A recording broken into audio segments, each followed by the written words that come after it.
Hello, everyone, and welcome to another Royals Rundown podcast, episode number unknown, presented by Royals Review. I am Jacob Milham, joined per usual by the hardworking, blue collar person, Jeremy Greco. Jeremy, That how does it feel to just be better than everyone? that is an insult to the blue collar workers out there, Jacob. I'm not a blue collar worker. I am not good enough to be a blue collar worker. I'm a white collar guy through and through. Well, you're just talking about all the extra time you're putting in Yeah, on but that the that's not what keyboard. makes you blue collar. I That's know. what makes you blue collar is you actually work hard. I work a lot. Working a lot and working hard are not Yes, the same thing. exactly. All right. Well, hey, we are not here to be talking about jobs or anything like that. We're trying to distract y'all from that with the Kansas City Royals. But before we get too deep into it, got to talk about royalsreview.com.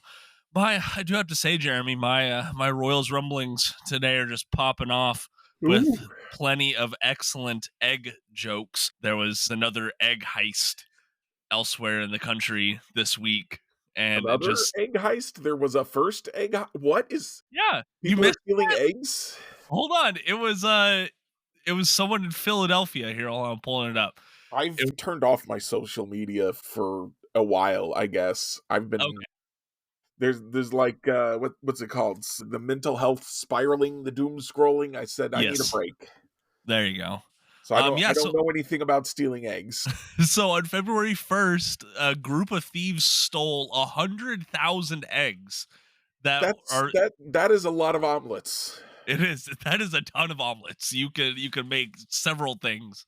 I'm making souffles. I'm making eggs Benedict. I'm doing everything with all that. At But some point you're just like, I can't work as hard as an eggs benedict with all of these eggs. We're just scrambling. just putting them in pan and let it go. But no, that is just some of the joy that you get to start off your day if you go check out the Royals rumblings over at royalsreview.com. Plus, like I guess there's some, Royals specific stuff that you need to know in there and baseball news and news from around the world, stuff like that. But that is only at royalsreview.com. Plus, you can also follow Royals Review on Facebook, Twitter, and Blue Sky. So you have plenty of choices there. All right, Jeremy. So today is the day. We are recording this on Wednesday. So pitchers and catchers officially had their first workout today down in Surprise, Arizona. You've definitely said it before that this is the finish line that everyone's focused on, but then there's like another 2 miles to go in the Right. marathon. Yeah, I'm like, It's a little anticlimactic. everyone goes, "That's we're there, we're here," and I'm like, "We're not any. We're to people saying I'm in the best shape of my life, not to like anything that I can like. What am I? Am I supposed to just like spam search the social media and the internet, be like, show me pitchers throwing pitches, do it now." Ah, I need the pictures. Well, and I will say Jalen Thompson to the KC Star. any He more did of them? fill that full. You got any more of them pitchers throwing pitches videos? I saw someone, I think it was Sports Radio 810 there in Kansas. They had like a video of Salvador Perez in the batting cage, but they weren't like anywhere close to the batting cage. So it's just like you see, I know this is Salvi, but it's like people in front of him and it's like the cage is all solid blue. Yeah, It was like, yeah, I'm ready for that's the stuff. that good old broadcast. Better. Some folks who are not in the best shapes of their lives, unfortunately. First off, Alec Marsh, who is Yeah, said to be a little delayed. that's not what Jeremy. you're supposed. This is what Alec Marsh is completely backwards from where he's supposed to be. What is he doing? I know, right? So, according to Annie Rogers, he is experiencing right shoulder tightness this offseason. He is back on track to throwing every day, but might be delayed against facing hitters, manager McArthur said. So it's kind of a day by day situation, which isn't a bad spot to be on February 12th. Maybe if this is March 12th, we got this news, we'd be a little bit more worried. I'm not terribly worried, but it's never good when you hear about throwing shoulder tightness. I am a little concerned about that, Jeremy. What say you? So shoulder bothers me less than elbow Yeah. for starters, and also it sounds like he had shoulder tightness, like past tense. He's over Mhm. it now. So my reaction is if this was March 12th, it wouldn't even be news. Okay, I like it. I like it. I will say this only helps Chris Bubich's outlook, I right, for don't that number think this 5 is spot. the help, to be honest with you. Every projection is like, yeah, he's going to be the 5th starter because he's so good. There you go. Moving on to another pitcher who is having a little bit of issues to start off spring. James McArthur had right elbow surgery this offseason, reportedly. 2 screws to put in to stabilize a fracture. And he is just now beginning his throwing program and Interesting. progression. So according No, to Annie, he is going to be delayed into camp. yeah, so that sounds like not a guy who's going to start the year in the minors. It's a guy who's going to start the year on the injured list. That's I what it am sounds like. curious, when did this injury occur? Yeah, I know, right? Was it perhaps in the middle of the season and he was trying to pitch Maybe. through it? Maybe. I don't Because even know how to say like what he type was of fracture this mechanically a was. disaster for a good long while there. He was. And we know that the Royals were, at least with Chris Stratton, were like, yeah, you're hurt. You've been hurt for months and you've been ineffective that whole time, but we can't possibly put you on the injured list. Which just leads back to the I will never understand the IL approach from the Royals No, sometimes, especially when it comes to that is one pitchers. of those things that I do not understand what they're doing at all. Well, that's why they get paid the big bucks, I apparently. get that there are injuries that you play through, but if the guy is injured and performing badly, put him on the injured list and see what else you can get. I mean, Yeah. from your Yeah. minor leaguers, I mean.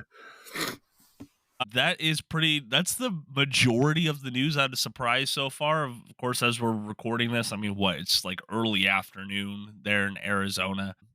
We are getting some live bullpens today, so make sure you check out social media for any videos. Of course, I know, I get it. We were just joking about this, but at the end of the day, it is still baseball, Jeremy. It's still a It's glimpse of baseball baseball. adjacent at best. It's a acquaintance of baseball, not really a I friend. mean, if I go out and throw catch with my dad, that's not baseball, right? I mean, If I go to the yes. batting cages and I take a few swings, that's not baseball. No one's like, oh yeah, baseball's happening now. Put it on the TV. Jeremy's at the batting cages. Okay, you know what? You got a point there. You really, really do. I'm just happy to have some semblance of the sport we call I mean, it's baseball. closer to baseball. It is. It's a sign that baseball is coming rapidly. Also, did you see the video from Vinny Pasquantino? No, this is I will share it on our media, Royals Rundown Pod on Twitter, and I'll share it on my Blue Sky. It's called Rise and Grind with Vinny Pasquantino. This isn't like a Royals level production. This is an MLB official accounts production. Ooh, I know, right? He's getting some love, and it's just him joking about like the off season and getting ready for like being in the best shape of his life. It's a minute long, but it's really funny. that sounds Um, great. and I just thought it was cool that it was Vinny Pasquantino of all people getting this little spotlight on him. Speaking of Vinny and spotlights, Joe Posnanski over on his blog, his newsletter, has been doing the real top 10 at each position right now. Mm-hmm. Because he also took offense at the shortstop shenanigans. And so he just did his first baseman today, and Vinny came in number 10 That's for him. amazing. So, Yeah. wouldn't you think? Yeah, I mean, I think that's pretty good. Now, Joe admitted that he might be reaching a little bit, and maybe Josh Naylor would be a better pick for number 10, but Vinny, he went with Vinny. There you go. A lot of the reasons we love Vinny. And Joe's a great writer, so if that's what his gut tells him, then I'm And all for it. he's been doing this sports writing thing at the highest level since I was a kid. Yeah, for Like a when I was minute. a kid, I was reading Joe Posnanski in the Star, right? And he's only gotten better since then. He knows what he's talking about, okay? He really does. That Substack is an S He's not on tier. Substack anymore. He moved it to his own personal website. Oh, he was still on Substack. Nah, he just like last couple of weeks he moved it to his own website. Just So goes to if you show were how. subscribed to a Substack, you got moved over, but that's where he's doing it now. Okay, gotcha. Maybe I just straight up didn't notice.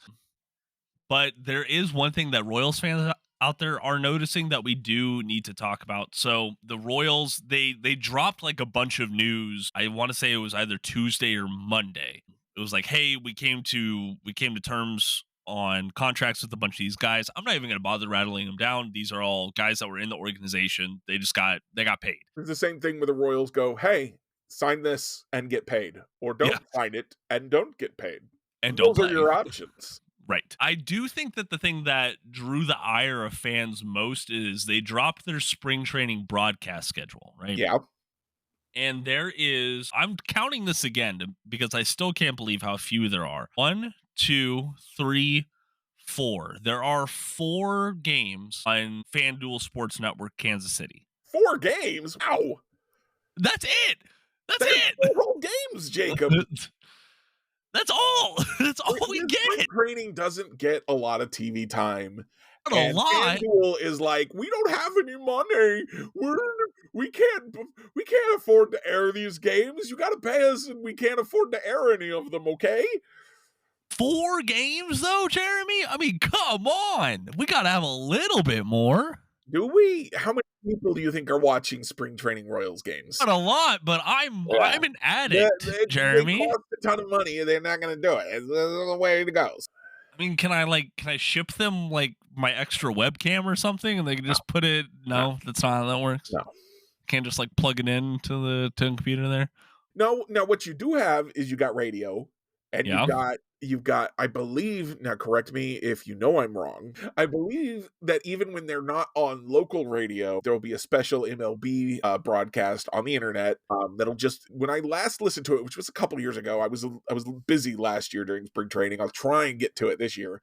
They had just Steve Stewart, and they had no commercials. So in between innings, you just got to listen to the sound of the crowd and listen to the warm-up pitches and all that. And that was a very pleasant baseball experience. Exactly. So you don't have your TV, but you can have a very nice baseball experience. Yeah. And I spoke about it on the last episode. I did enjoy, a little bit more relaxed radio broadcast to start off spring and stuff like that. And to their, as you would expect, most of these games are either on 96.5 The Fan, Royals.com, or the Bet 1660. I don't think I've ever tuned into that station, but I guess I'll find them if I have to, because like I said, Jeremy, I'm an addict. I'm fiending for some baseball. I'm fiending for some MLB The Show. Yes, I know you are. Spamming refresh on YouTube yesterday for the new trailer. That was a minute of like, yup, sure is gonna be some baseball gameplay in this baseball game. Hooey. They're introducing features, and I'm like, one of the features was you can guess. They used to have a guess pitch, which I thought was still there, just like not turned on by default. But now it's guess inside or outside. And if you're right, then your indicator for hitting and your timing window for hitting gets bigger, and if you're wrong, it gets smaller.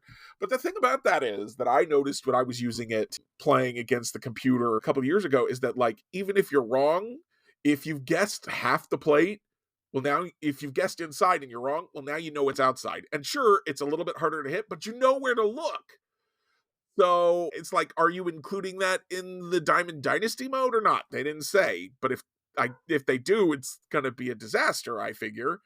And if they don't, well, you already kind of had that feature in the game. You just had to turn it on. So there's my MLB The Show update for everyone. I know everyone out there who listens to us is just like dying for my takes on MLB The Show.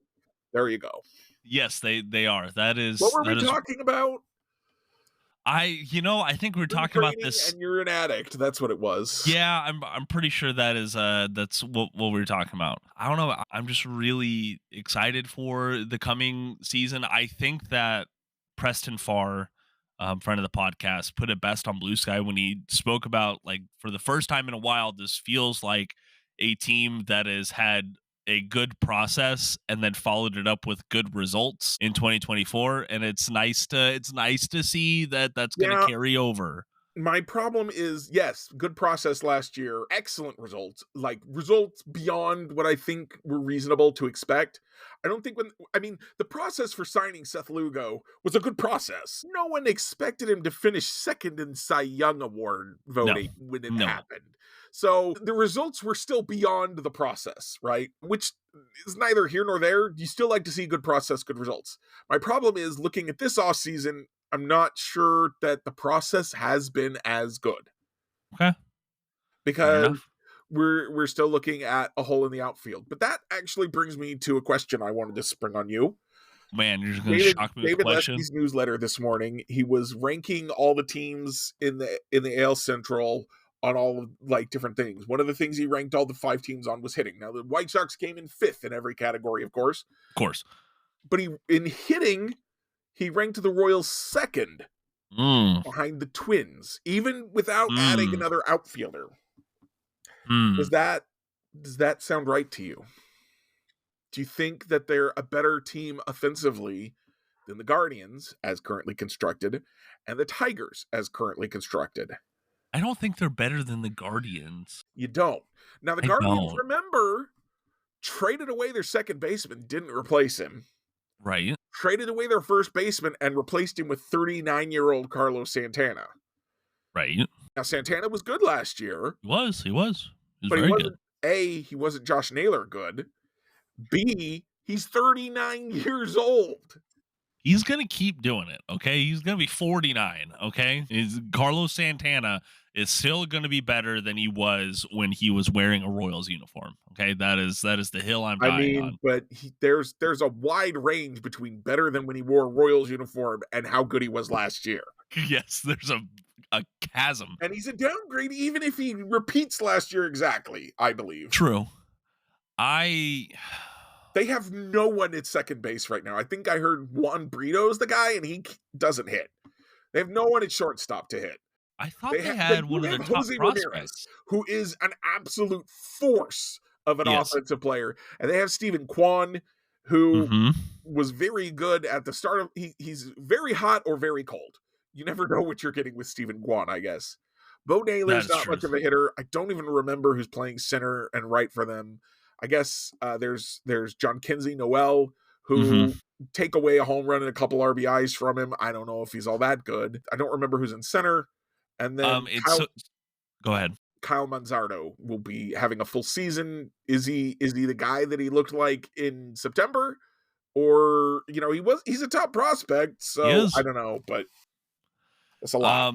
They have right now roster resource as Lane Thomas for them lining up in center field, and then Will Brennan in That's a right field. defensive disaster waiting to happen, first of all. And second of all, I know he had some big hits in the playoffs, but do we really think Lane Thomas is a full season answer for the Cleveland Guardians?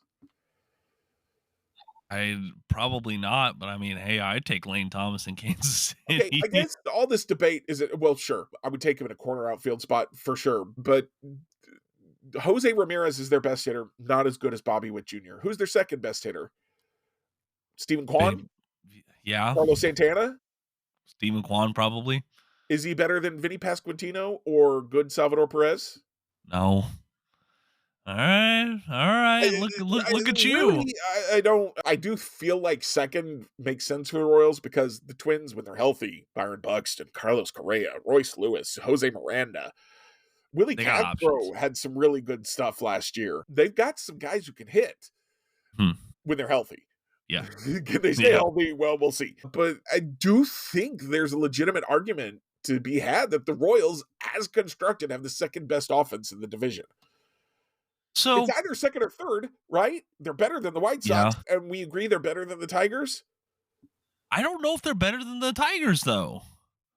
I actually had this debate with Lesky on the newsletter because I was like, I think the Tigers might be the best offense because I do think the Twins' health is going to prevent them from doing anything. And then we were talking and I realized, that perception for me comes from they got a bunch of big hits late in the year and in the playoffs. True. But he pointed out they still didn't score any runs. It was just, they were getting clutch hits in low scoring games because their pitching was good. That's you know what, and that's not wrong. You go back and look at their overall rankings from 2024, they were below average in every single metric And from on a major league scale. Sorry. then again, the Royals before Vinny got hurt Hmm. on kind of a freak injury. I know we say, oh, he's got an injury history, but it was kind of a freak. It was It one was. injury that didn't get healed properly, and then it was a freak injury. Yes. So I don't know that he has an injury history. I don't know if that really applies to Vinny. Maybe it does. I don't know. It doesn't to me. And then before that, though, they were fifth.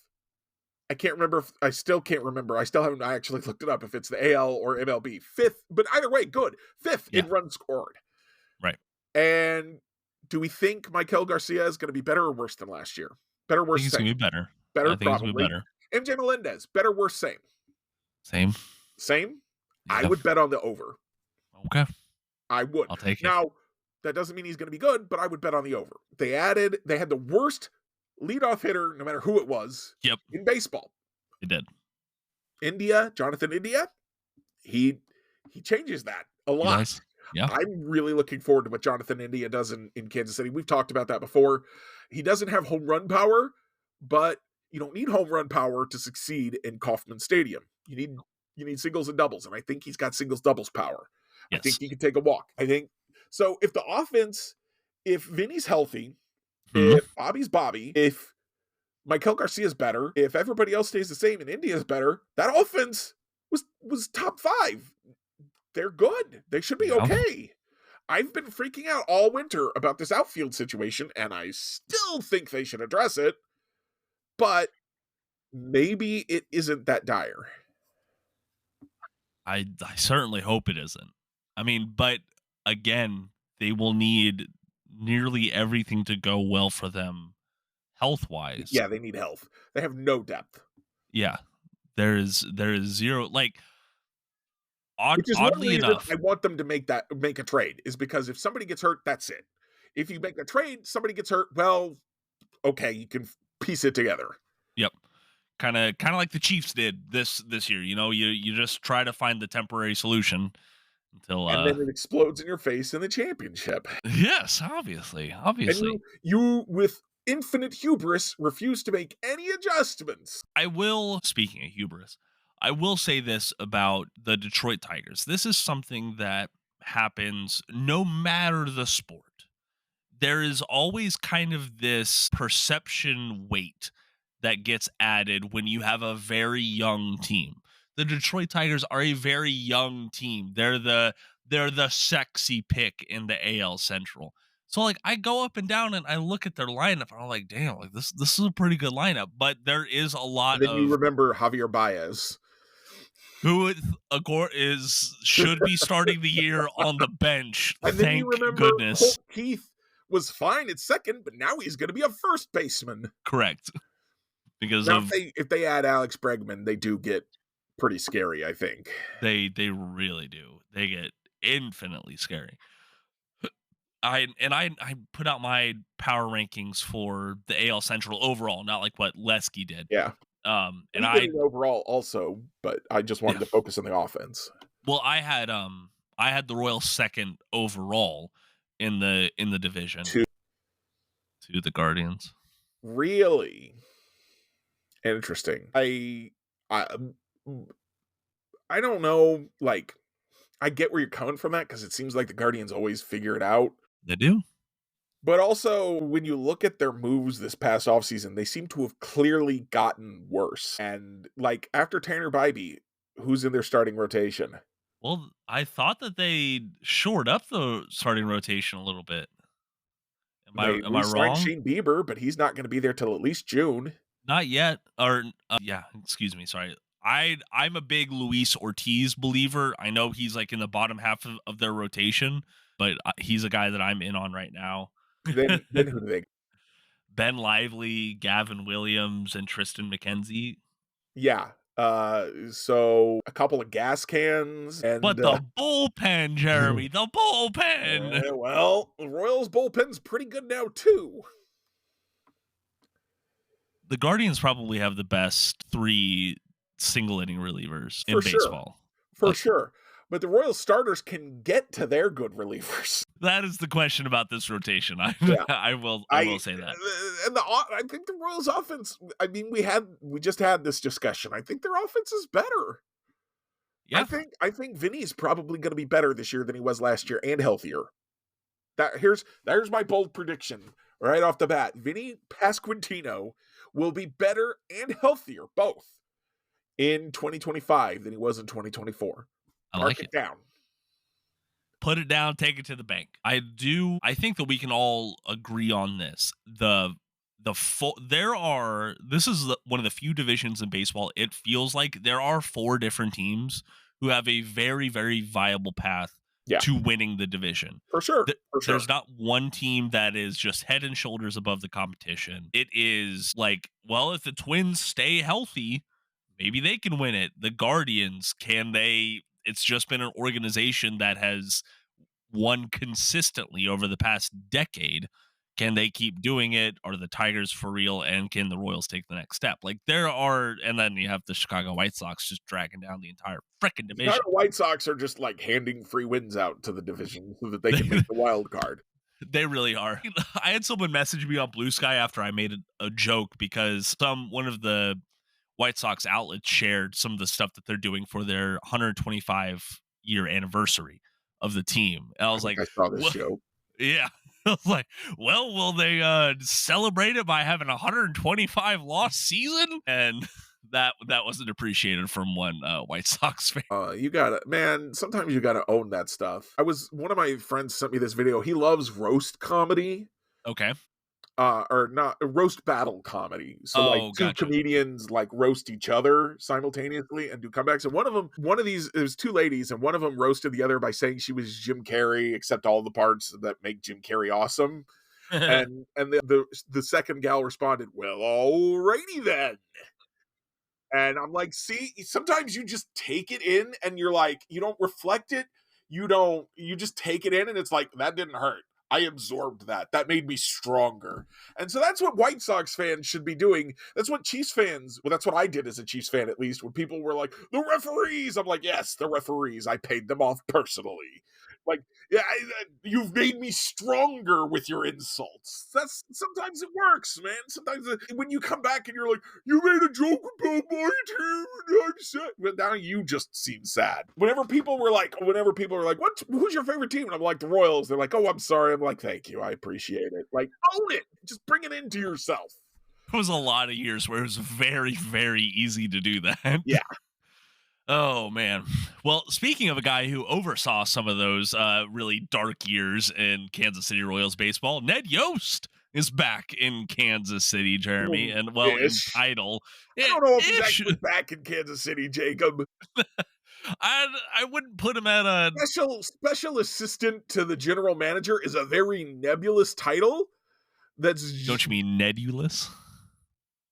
It's very nebulous title. Get out. All right, well, just leave. Yeah, this is what I was telling you ahead of time, is that it's a job that doesn't mean anything. It's a job where they're like, you're tied to, you're a franchise legend, you're now tied. That's why Rusty Kuntz also has that job, I believe. It's like you're tied to the team in a way where like you don't have to do very much, if anything, and we give you a little bit of money and we keep you associated with our team so people can be like, yeah, that guy. And then maybe you give a couple interviews, you do some TV interviews every once in a while. Maybe you talk to some of the young stars coming up, or the general manager's like, I need an extra set of eyes on this minor league team. Check out how the guys are progressing. It's small things. This is not a full-time job. This is more of like an honorary degree situation than a full-time job position. Okay, I like that. So if you ask me, will he spend half of his time in Kansas City? I would say absolutely not. I would agree on that. I think he's still spending most of his time on his farm in Georgia. I would be doing the same exact thing. As long as that check clears, that's all that matters, baby. Yep. I will say this, though. One thing that Rusty Kuntz has going for him is he ride bike well. Okay? I say it like that for he ride bike well. Okay. In spring training. Remember? No. You don't see all the videos of him riding a bike around the complex? Okay, I don't remember that. It sounds vaguely familiar. Okay, yes, that is one of the things that he's known for. All right. So I'm trying to think of some shtick that Ned Yost could come up with like that. Fall out of Hunter's Blind. Keep on moving along here now. He hunt Uh, deer good.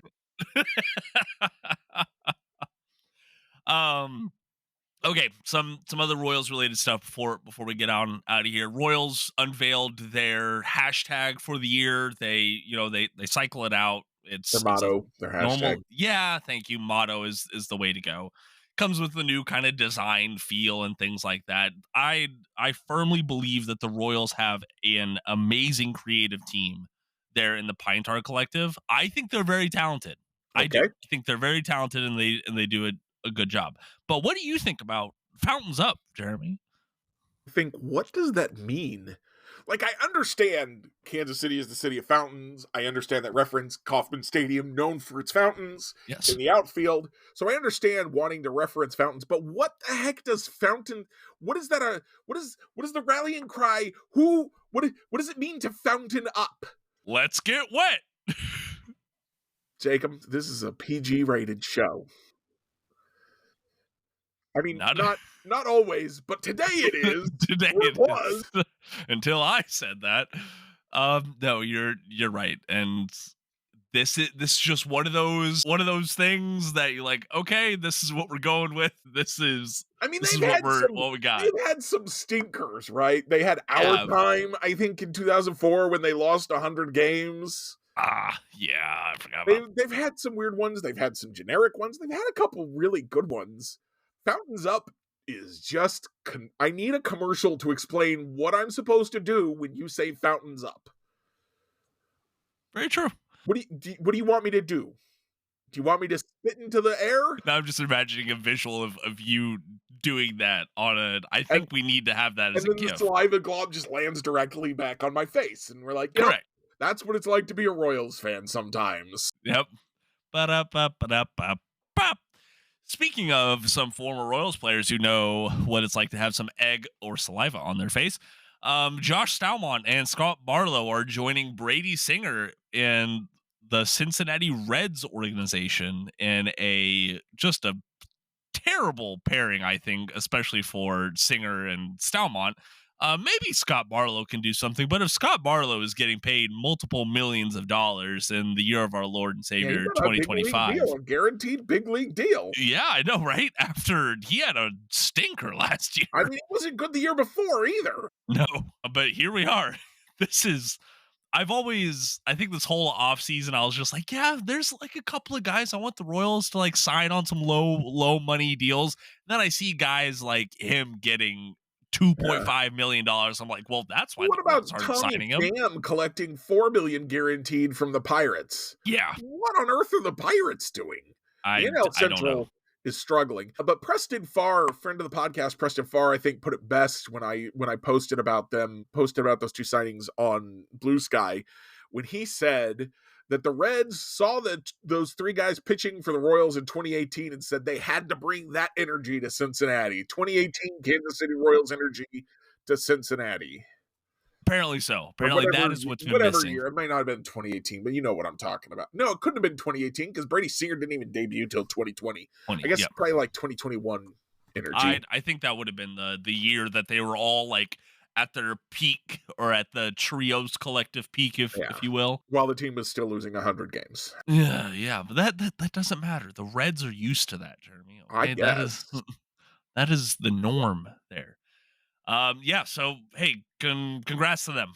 Whatever y'all want to do. I wish you the best of luck in 2025, as long as it's not against the Royals. Jeremy, real quick, do you want to give our listeners a teaser on your article for next Monday? So, Fangraphs is having Prospect Week right now, which is apparently going to be more like Prospect 2 weeks, or Prospect Fortnight, as Ben Clemens said in the opening article. And in that article, he gave us some really cool information.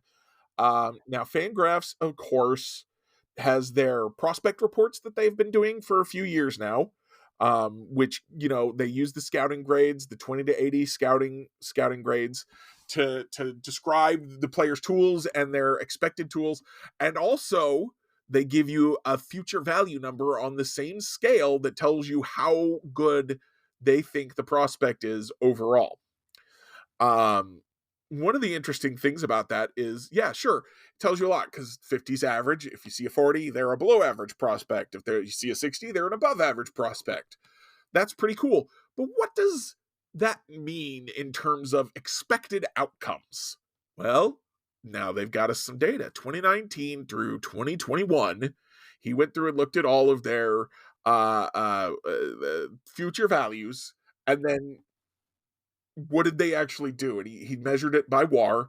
And what I went back and looked at, what are some of the Royals' current prospects' future values, and what does that mean for their futures?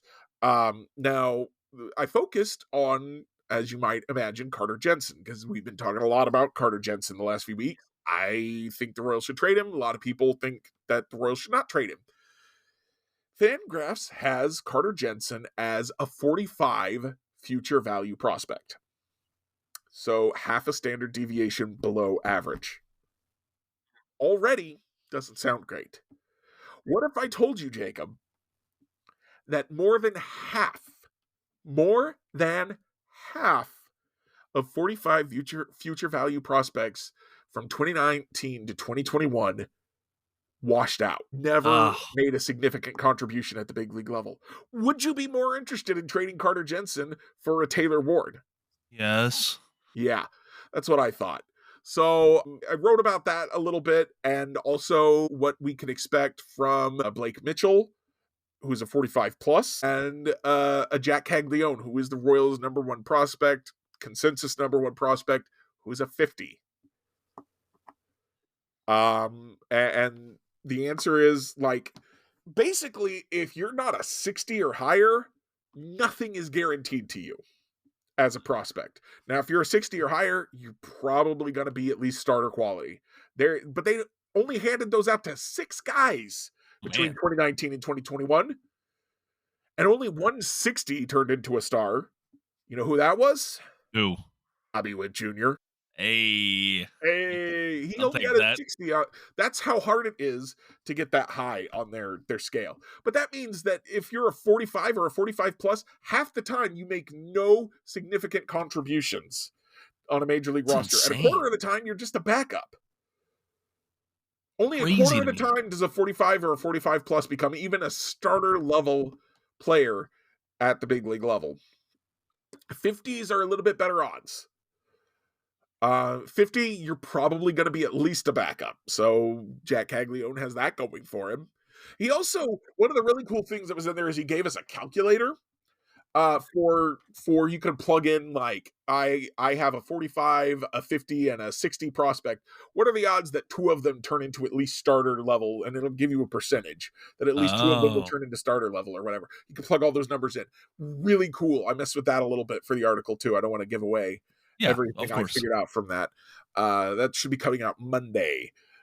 Y'all can look forward to that. Yes, I've moved to Mondays. Max was like, nobody reads your articles anymore, Jeremy. We got to move you.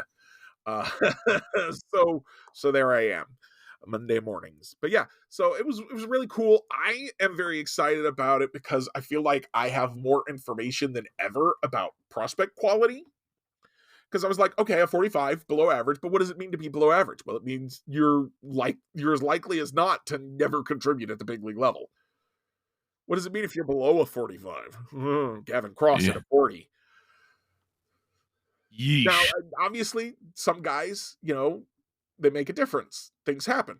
Also, they had 180 grade prospect between 2019 and 2021. Wander Franco.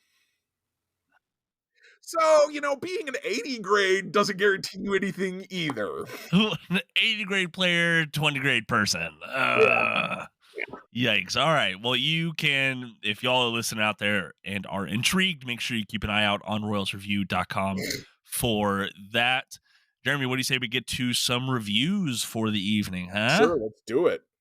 All right. Well, I am Wait, Did we ever talk about Dayton Moore beginning to investigate a run for political office in Kansas? No, because I saw that, I just shook my head. I let out a deep sigh. I was just like, okay, well, I guess that's what we're doing now, you know? I saw it and I was like, well, that was inevitable. I feel like he Really? was always angling to run for political office. The way he ran the Royals felt like a guy who thought political office was in his future. Yeah, fair enough. Fair enough. Um, okay, all right. Well, I mean, do you have anything else to say about that? Like, Really? I don't know what his platform is. You know what I mean? I mean, I don't think I agree with his platform based on the things he did with the Royals as far as the anti-abortion ads and the difficulty getting a pride night running, the anti-pornography focus for the guys coming into the franchise, like not a focus on be a good hitter or like, be a good person, just stop watching porn. Like you watch porn, you don't watch porn, fine, I don't care. But like there are other character things, and I do think that there's a place for a team to look at some of these guys who are coming in and suddenly accruing a lot of wealth and or fame and not knowing what to do with themselves over it and being like, here, let me give you some tips on how to be a good person. I just think that those tips could be better focused. Yeah. Yep. Very true. That's all I'm saying. Okay. So I doubt I agree with his platform. I'm not in Kansas, so I don't get to vote for him. So, whatever. Yep. We shall see what happens there. We briefly interrupt today's Kansas City Royals podcast for a pseudo political thing that Boy. has a little bit of impact on your life. Associated Press reporter got barred from the White House because AP didn't want to change their style on the Gulf of Mexico thing. Yeah. Sure. I was I think disheartened does not do enough justice to how I felt at that moment. The Associated Press is like one of the most reliable outlets out there. Yeah. Millions of people read them every single day, whether you realize it or not, because they're feeding news to your local outlets more often than not. And for someone to be barred from a very important aspect of today's news was disheartening, especially as AP sets the style for thousands of journalists around the country, whether they are associated with AP or not, through the AP style book. So them sticking with the Gulf of Mexico made sense because that's the internationally recognized term. For sure. And for that to be the reason why someone was barred from doing their job was really silly and disheartening for me. Like I said, I put it in the rumblings, didn't make the cut. So if you want to go read the full story, you can do so at apnews.com. Jeremy, over to you. Oh, hold on. Hold on. Do you have anything political to say? Not today. Okay. We I'm now trying, resume your normally scheduled Royals reviews. I'm trying really hard to like not veer too hard politically right now because I'm afraid it will make me spiral. Fair enough. So I'm doing a lot of other stuff like playing Dave the Diver, which is a very chill game. I love that Okay. game, but I'm not reviewing that yet because I haven't finished it yet. So what I will review instead is a TV show that I finished the first season of last week, watching with my mom, called Wild Cards. Okay. It's on airing. The second season is currently airing on the CW, I believe, and the first season is currently available on Prime Video. And it's a buddy cop story, so it does feature the police. If you don't like police shows, I'm sorry, you can't watch TV. Every show is a police show, I feel like. Even the doctor There's a show is lot. like, it's Watson, the detective. Okay, yeah, sure. Everything's cops. But yeah, so this is about a cop who got busted out of the being a detective because he was chasing down his brother's killer too hard and somebody planted drugs on him, and he runs into a con artist woman who gets caught doing conning, but she was conning for the right reasons. She was trying to save someone who was being forced into kind of indentured servitude. Someone had stolen her passport and was forcing her to work for below minimum wage, et cetera, et cetera. So there she gets what's it called? They give her the thing where you don't go to prison, Parole. parole, I guess, and is like, you have to help solve cases though. So they're like, and you helped solve her case. So we're gonna put you two together, and like the buddy cops, like like when buddy cop things were so great. It's like a Lethal Weapon, even though Mel Gibson is iffy, but Mel Gibson and Danny Glover were opposite personalities, and how they clashed was fun, couple kind of thing. So it's the same thing happening here. The cop is very straight laced, and the gal is like, I'm a con, I'm gonna steal stuff and then put it back, and no one will know, and fun. It's a silly little show, and it makes me happy. There you go. Hey, that's all that matters. We're supposed to be entertained most of the time, believe it or not. We're not supposed to be frustrated or educated by Yeah. stuff like that. Some So much of I feel like media these days, it's getting better recently, I think, but for a long time after the Dark Knight trilogy and then Game of Thrones, everything had to be edgy and dark. And I'm just yeah. like, can I have something lighthearted a little bit, maybe? Please. I think that's why people love just rewatching sitcoms, Yeah. because Yeah, it's yeah, you know what you're gonna get. yeah. Yeah, All right. Well, that's going to do it for us today on the Royals Rundown podcast. We appreciate you joining us. If you want to keep the conversation going, you can do so with us on social media. Or if you aren't a big social media person, that's okay. Go check out royalsreview.com and join the comment section over there. Yeah, really most important thing, go check out royalsreview.com. You could follow them on social media, you can follow along with the podcast on there, or you can make sure to just follow and subscribe to the podcast wherever you're listening to us at right now. I am Jacob Milham, they are Jeremy Greco. We appreciate you joining us, and until next time, go Royals.